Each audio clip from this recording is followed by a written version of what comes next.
చలం గారు, ఇప్పుడు రమణారెడ్డి గారు ఈ గ్రంథాలయానికి వచ్చారు కదా, మీకు ఎలా అనిపిస్తుంది ఇప్పుడు?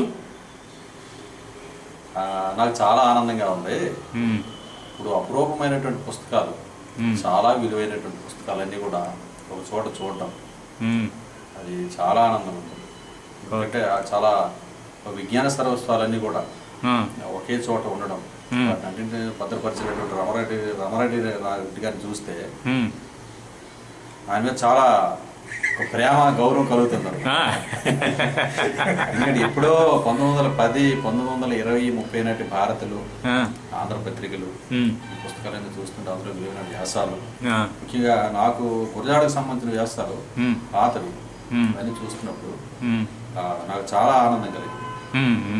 చాలా నేను కొన్ని జెరాక్స్ తీసుకున్నాను, కొన్ని కూడా తీసిస్తా ఉన్నాను ఆయన. అది అయితే ఇక్కడ నుండి కథల బుద్ధి వేయడం లేదు. రమణారెడ్డి గారు మనకి ఇక్కడ కూర్చొని మనకి ఇక్కడ బాగా ఇది వండి పెట్టే ఏర్పాటు కూడా చేయగలిగితే ఇక్కడ ఉండిపోయి 1-2 నెలలు.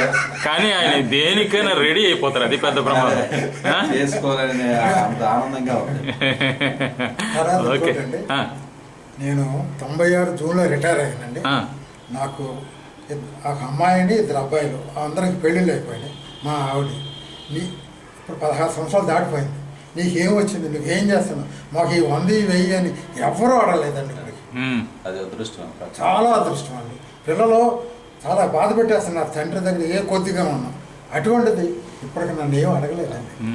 రమణారెడ్డి గారు, ఒక అనుమతి, నేను మనుగడని ఇవన్నీ నిక్షిప్తపరుస్తున్నాను.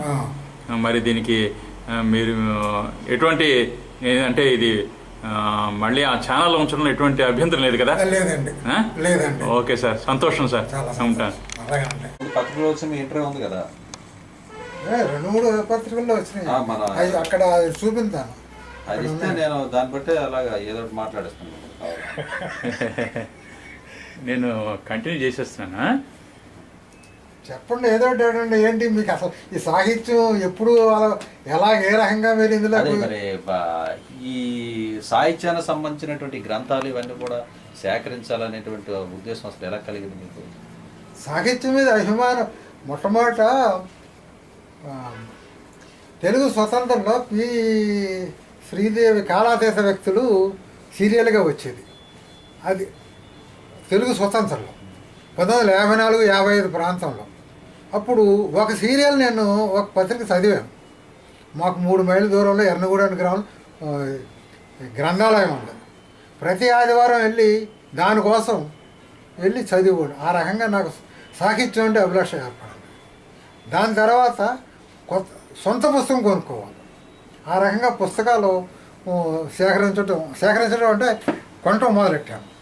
అలాగే చాలా ఎక్కువైపోయింది. 350 పుస్తకాలు సిపి బ్రౌన్ గ్రంథాలయానికి నేను రిటైర్ అయిపోయాక ఈ ఊరు వచ్చేటప్పుడు ఇచ్చేసాను. ఇస్తే హనుమత్ శాస్త్రి గారు పెద్ద లెటర్ రాశారు, చూపించానండి. పిహెచ్డికి పనికొచ్చే పుస్తకాలు మీరు ఇచ్చారు, మీకు ధన్యవాదాలు అని అన్నాడండి ఆయన. ఆ పుస్తకాలు పంపేటప్పుడు కూడా మీరు పార్సల్ చేసేయండి, మేము డబ్బు కట్టి ఇడిపించుకుంటాము. ఇన్ని పుస్తకాలు మనం పంపేటప్పుడు మళ్ళీ డబ్బులు ఆళ్ళు కడతామండి అని నేనే కట్టేసి పంపించానండి. ఇప్పుడు సాహిత్యం పట్ల అసలు అభిరుచి ఎలా కలిగింది మీకు? అదే అండి, పి శ్రీదేవి కాళాదేశ వ్యక్తులు చదివిన తర్వాత మొదటి సీరియల్ చదవడం అనేది ఒక మొదటి అలవాటు.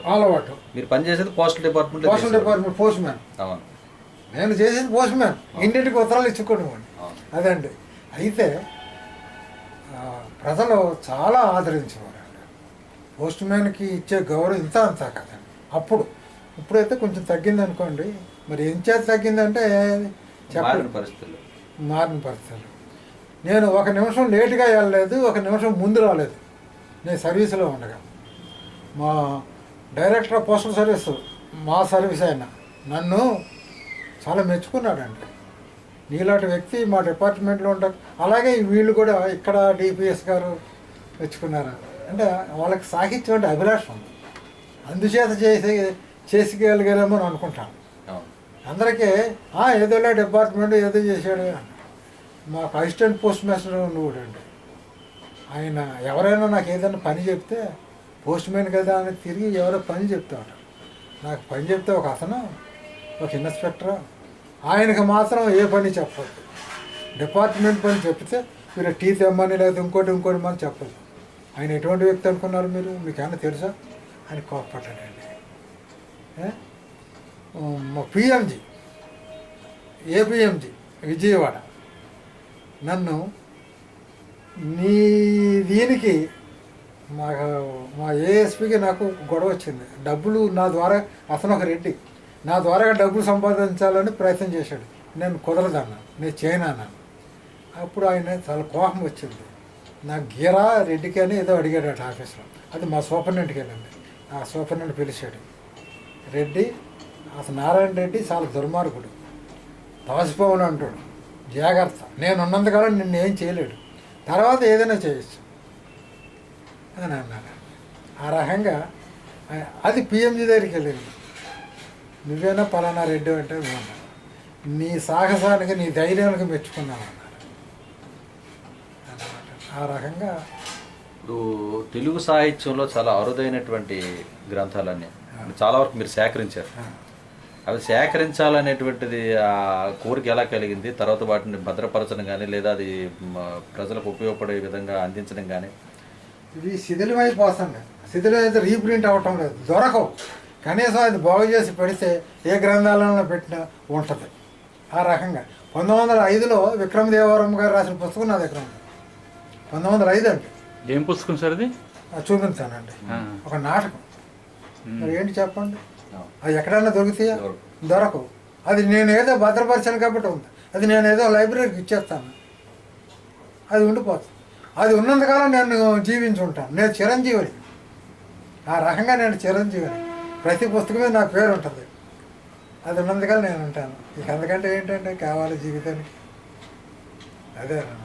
ఇంకా అపురూపమైనటువంటి గ్రంథాలు పాతవి తెలుగు సాహిత్యానికి సంబంధించి కానీ, తర్వాత మ్యాగజైన్స్ కానీ, అవి ఇంకేమున్నాయి మీ దగ్గర? ఉంటూ ఉన్నాయని కొన్ని చూపించు. శంకర్స్ వీక్లీ కానీ అవే ఉన్నాయి. శంకర్స్ వీక్లీ కాదు, ఇల్లుస్ట్రేటివ్ వీక్లీ కాదు, ఇవన్నీ ఉన్నాయి. తర్వాత ఆంధ్రపత్రిక పాత అక్కడ ఉంది, చాలా పెద్ద బుక్. తర్వాత ఇదండి ఒకప్పుడు అక్కడ ఉండండి, ఆ బుక్ చెప్తేనే కానీ.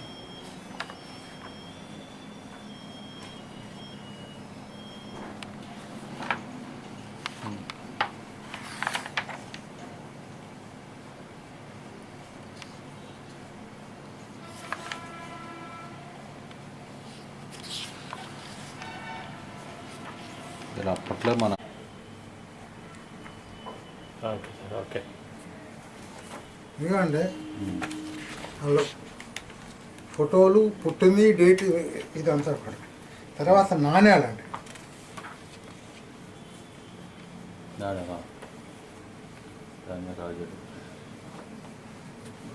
తర్వాత ఇంకోటి అండి, ఇదండి వేలు ముద్రలు, బొమ్మలు.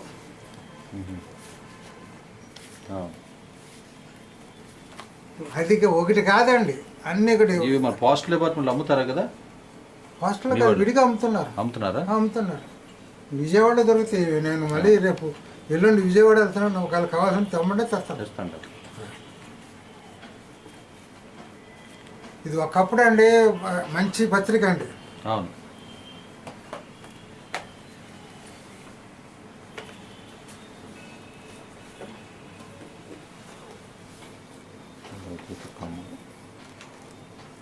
తర్వాత చాలా ముఖ్యమైనది, మీరు ఇది వరకు ఎప్పుడు చూడండి, చూపిస్తాను.